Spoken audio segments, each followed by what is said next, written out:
If you've ever been to Daytona during bike week and your bike's been outside the whole time, in the morning you're going to have some dew on your bike and you're also going to have some salt.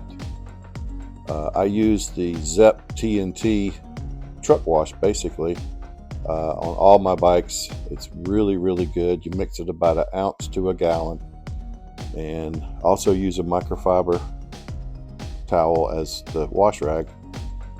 Now you're going to need to rinse. Your bike's got to be moist, it's got to be out of the sun, but you need to rinse this stuff. When you think you've rinsed, rinse some more.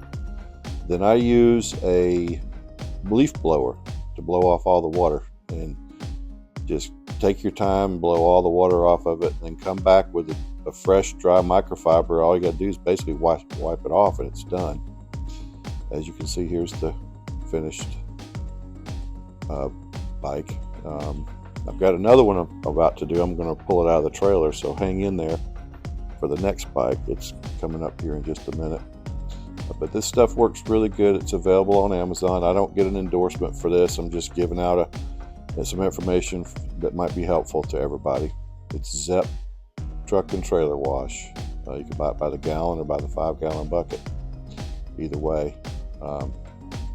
So hang in there. We got one more coming up.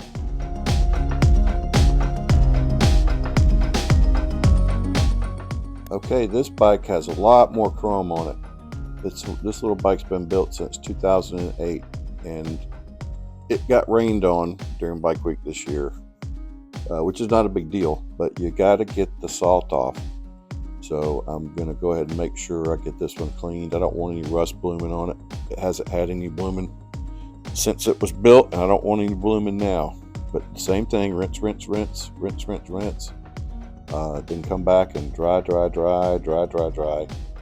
And just like the other one, finish it off. Just wipe it off with the dry microfiber. There won't be much water left on it, but you're just getting the small spots off of it with the dry microfiber. And then it'll be clean. Be ready to go for the next time. I'm Steve Carr. Thanks for watching. Enjoy the rest of the video. Thanks again.